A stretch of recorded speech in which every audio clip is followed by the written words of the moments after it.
Hey everybody, this is TechNut. It has been quite some time since I've done some filming. I actually have original footage from the Pixel 3 XL review I planned on doing when this device first released, but I ran into quite a few problems. One being FedEx lost my first package with the device. But anyways, I decided to mix it up. I am now on spring break, so I have some time to do it. So in this case, I'm going to be talking about what I like and really don't like about the Pixel 3 XL so far after a few months of use. So let's go ahead and get started. Okay, so after using this phone for a few months here, my first thoughts on it are that honestly, I like the form factor of it. I like how it has the two-tone glass back. Honestly, I don't really prefer the glass backs, but that's just a design thing, so I'm gonna overlook that for now. Otherwise, there's one major pet peeve I have with the phone design overall. We'll start with that. One is the notch. I did get used to it, but this has really been a meme going around the internet, and just iPhone users even laugh about this. The notch is obnoxiously huge, but I did grow accustomed to it pretty quickly, and I do like how it has the dual front-facing camera. It does get quite a good picture. As far as the back picture goes, also pretty good. The night mode actually works surprisingly well too. I wasn't expecting that. I figured it was just another gimmick. Now, as far as the edges of the phone, this seems to either be a design flaw or I don't really know. I've never had this issue on other phones. So, of course, as is normal, I usually take my Google phone case off. I did buy the case with it, by the way. I I took the phone case off, and after, these few months, there's this small little gap right between the bezels of the phone where a bunch of dust and debris just gets in, and it's really hard to get out. Not really a fan of that. I've never experienced this on other phones. It's usually pretty sealed off. I can only attest it to manufacturing flaws. I did speak with a few other people about it on Reddit, and basically, their whole conception on it was that, yeah, it's just a design flaw. One guy I talked to said he had to send his unit back because it was so bad he could see metal through it. So hopefully they get this worked out in the next rendition of Pixels. I've not water tested it because of this. I assume it'll still work, but as you probably know, the IP67 or 68 rating it has on it. Um, it's only for standing water, not running water, and basically you're screwed if it does happen to get water damage. They don't cover that, even though it has a water resistance rating. Few other things on the phone. I do like how you can use the squeeze gesture for accessing the Google Assistant. I've showed this to my friends. They're all pretty impressed by this. Really, there's not a huge following for the Pixel. The biggest issue with this is, I don't know, a lot of people just don't know about it. Every time I crack my phone out at parties or things like that, people all of a sudden assume it's an iPhone just based on its shape and the notch at the top without getting a good look at it. So, a few other things to discuss. The ambient display, I don't really use. There's been talk about screen burn, not necessarily for the Pixel 3 XL or Pixel 3 renditions.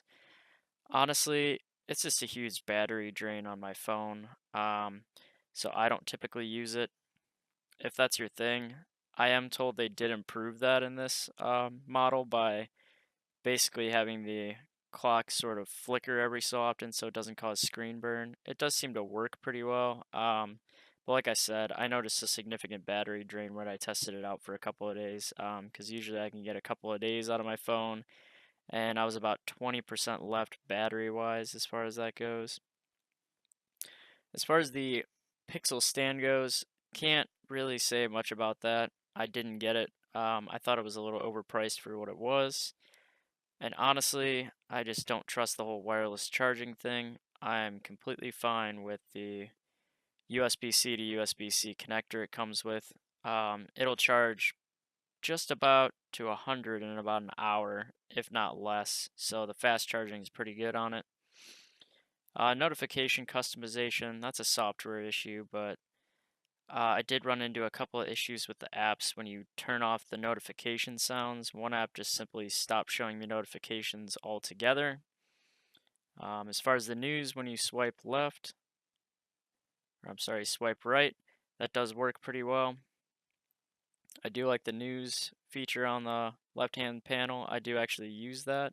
It does actually offer me suggestions, like for certain things it shows up for the first time.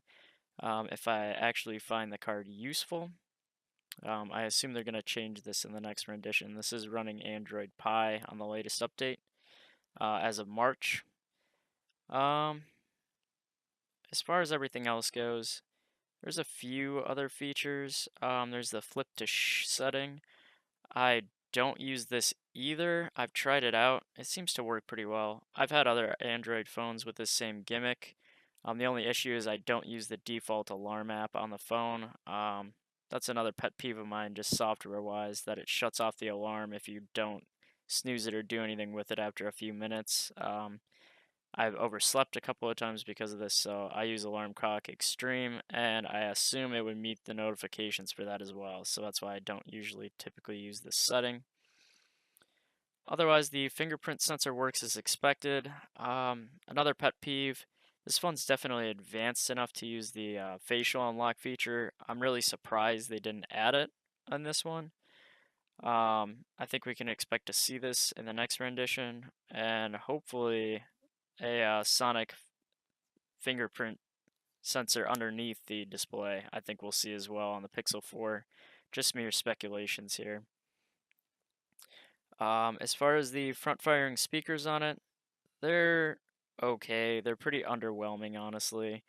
They work well enough, but if I have a Bluetooth speaker handy, I'm still going to use that. They're not to the point yet where they're going to project sound all the way across the room and someone's going to think it's a speaker, but no phone's really like that. That comes to another pet peeve of mine. The whole phone rattles no matter what volume you have it set at. The back just vibrates. The case dampens this a little bit, but I can still feel the vibration. I've grown used to it, but I think this has to attest with the cheap materials used in the phone. Just that a lot of it's plastic as far as the edges, and then I just don't think the back is thick enough to really dampen the sound on it because they're really striving for the thin design here, and they made some sacrifices because of that. As far as the buttons on the side, pretty standard. You have your lock and unlock button, which also turns the phone on and off, and volume buttons. I was honestly expecting this phone to sort of have the toggle switch like the iPhone has, but they did not include that, so of course you have to adjust that with the volume indicators. They did update this menu where there is a button at the top where you can quickly switch after pressing the volume up button to vibrate or silent. Do not disturb features work pretty well. Again, I'm surprised they haven't added this into messages yet where you can just turn do not disturb on quickly and easily, just straight from the messages button. Sorry to bring up iPhones so much. I did have a 6S before. I do like this better than the 6S. I do like how you can tap the music note too to turn off just the volume sounds, not the actual ringtone sounds. And there's also a quick settings app to the volume settings now once you hit the up or down arrow key for the volume. As far as the actual usability of the phone, it's smooth. I've never run into lag issues. I do use Google Play Music with the Google Assistant a lot. I have run into a few issues, but this is just in low power mode. When I request a song and it says, hey, I'll play it, and then it never does, and I have to actually open the music app, and then it seems to work okay. I think this is basically just a power feature.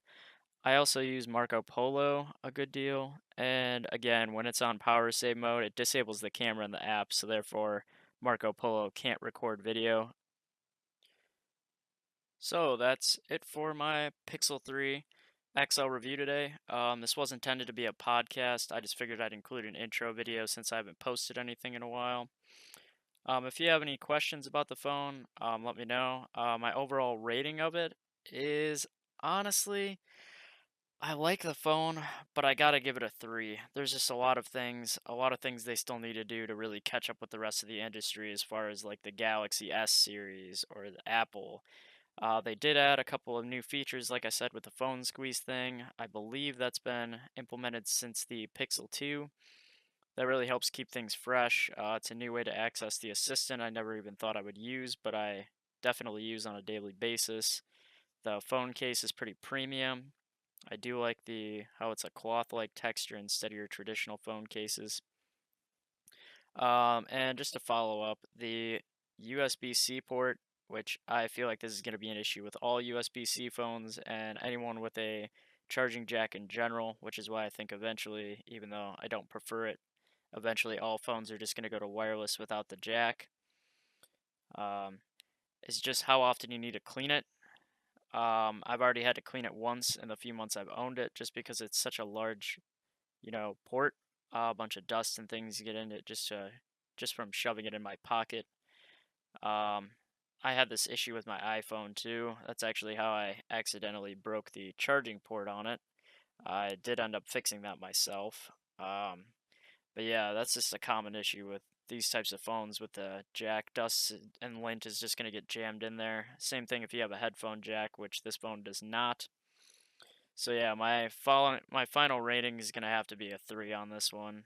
Hopefully they make some changes and improvements in the next rendition so I can give it a higher rating here. But that's going to do it for this podcast. Thanks for listening, and like and subscribe. And as always, if you have any questions or what you want to see next or hear in this case, since I'm going to start doing these podcasts, please just either private message me or shoot me an email. And thanks for listening.